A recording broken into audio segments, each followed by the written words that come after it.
Hello there. I just want to have a little conversation about riding the trauma roller coaster with other people. And this could be a sibling, a family member, in the workplace, a pet, a partner, someone who's close to you. And 3 or 4 clips ago, I did a bit of a thing about people who are close to us being used, and this goes hand in glove with that. It's a little bit different, but it is the same in some ways.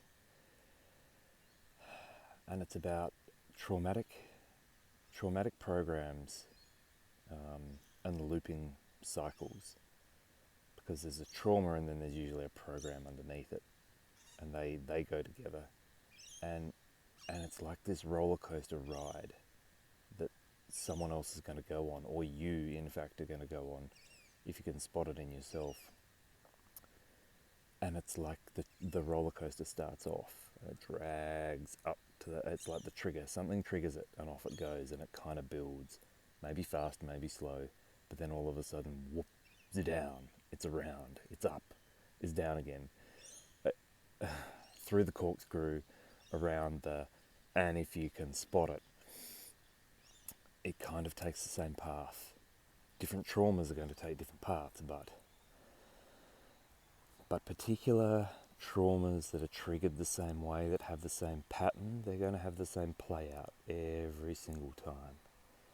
And that's what makes them easy to spot. Once you can kind of disassociate yourself from the event of it.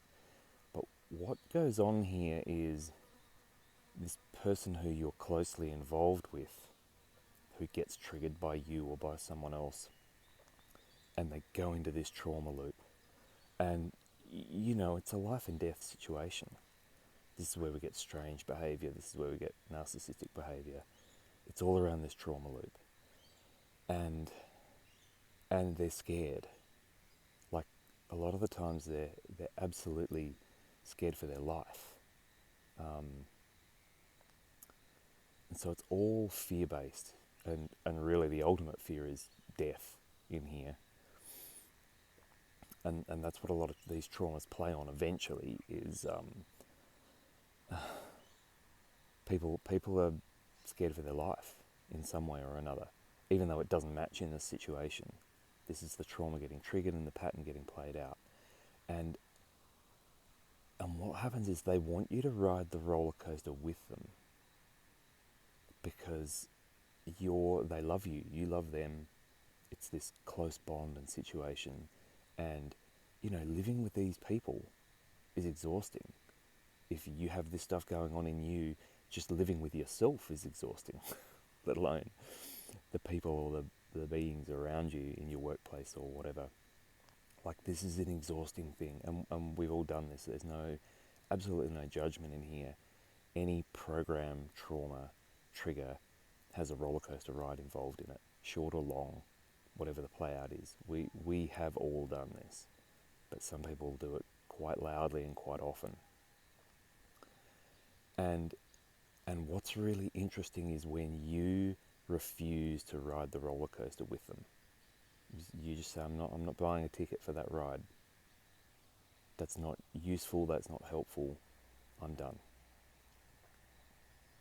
And you are cruel, you are cold-hearted, you are detached, you are all these things, because you won't ride the roller coaster with them. Like, these patterns, these traumas, they can see what you're about to do, and they'll make you look like the worst person in the world, uncaring, soulless. How could you not come with me on this journey? I don't want to do this journey on my own. It's frightening. Sit in the seat with me and hold my hand. And, sometimes just from our heart, we just want to do that. Just so the person feels okay. We want to be with them and ride the roller coaster with them and hold their hand. But that never, ever helps. Ever. Because you do not have a different perspective than them when you do that. You're in the seat with them. You don't know what's coming, you don't know what's going. But if you're not on the roller coaster with them and you are watching from the ground and you do it a few times, you'll start to spot the patterns. You can say, hey, you know when it goes up really slowly and then it drops down really fast, and then it kind of bumps up and levels out, and then it looks like you're about to go off the cliff and you're just going to die. It's just going to go into space. And then it always turns right. It's a really sharp right turn, and then it drops again really quickly. So next time it looks like you're about to go off the cliff, just know that it's going to turn right, and then it's going to dump on you again really fast. Now, if you were in it, you'd be so frightened, so scared, so lost in that moment and trying to support the person. It'd be really hard to catch that, but from the ground, you could see it maybe in one go, one or two. You go, look, this is what always happens when this pattern plays out, and I go up and down and around and through the corkscrew and upside down, a couple of loops, and then back you come, back to the station again, ready to get triggered again, or not. Like, it's helpful to be able to stand outside of the situation and watch it and go, you do that same thing every time, and you never die, and you never get hurt, and it's never a life and death situation, even though it really feels that it is, and you always come back to here again. I think that's a pattern, a really unhelpful pattern. But there's two things going on with that. One is they've got all these voices in them saying, that person doesn't love you, they won't ride it with you, look, they think it's all your fault. They think you're making it up. Look at them trying to fix things here. Like, there's that going on. But what's also going on is the person on the ride has multiple bodies that they're in, like, and what I mean by that is physical body, emotional body, energetic body. There's a couple of bodies in there that are addicted to the rush. Particularly the physical body and the emotional body is highly addictive. And people who are more in their body, and what we mean by that is in their physical body when we say that always, because there are mental bodies and there are so many bodies. We're like Russian dolls laid over ourselves. People who are really, really, really in their physical bodies and their emotional bodies have highly addictive tendencies because the body loves patterns, loves them, and responds really well to them. Anyone who does hard exercise or anyone who's been addicted to any sort of substance can tell you this. The body is highly addictive. And like the physical body, I mean. And this emotional roller coaster of a triggered trauma, the near-death experience, the rush, the up, the down, the anger, the sadness, the drama, right? Drama, the word drama means dragon mother, actually. So that's interesting.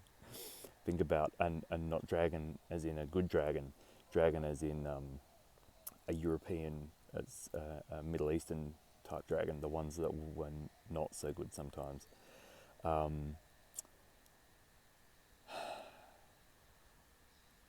You're addicted to the drama.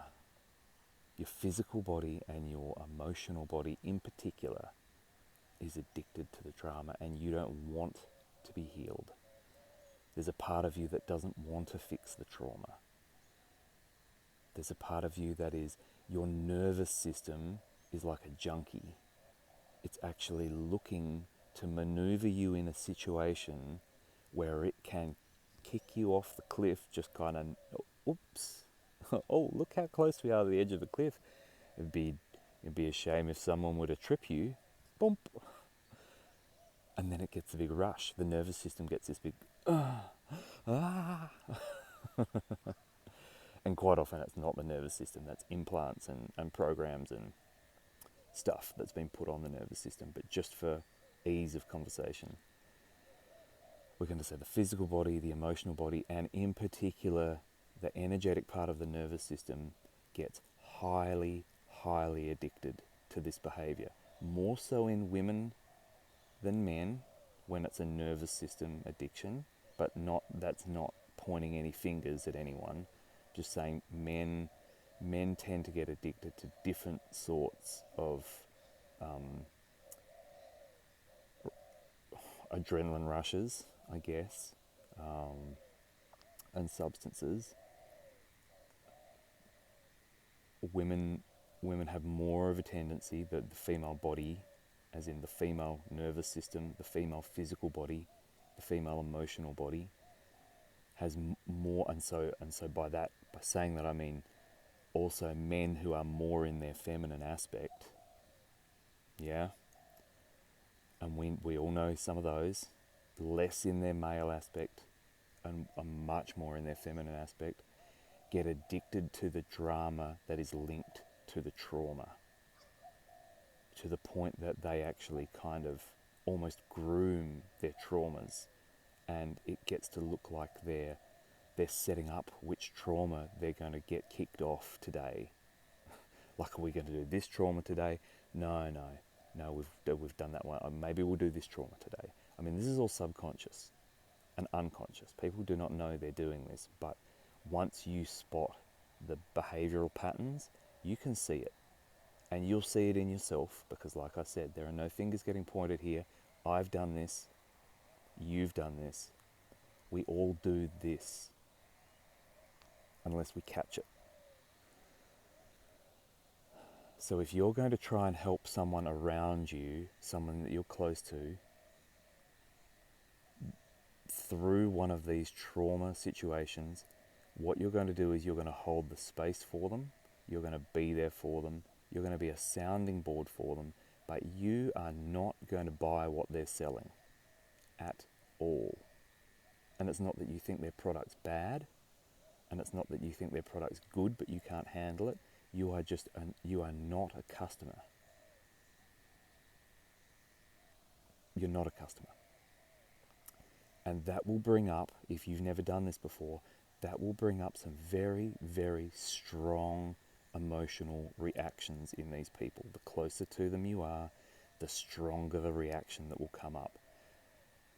But you just need to be calm and continue to not buy what the person is selling, the child, the partner, the work buddy, the animal, the pet, whatever. Just continue to be neutral and calm about it and keep working through it with no judgment and no blame and no sneaky little words thrown in on the side to show that you think you're better than them, and none of that. You're just not buying what they're selling, and that's it.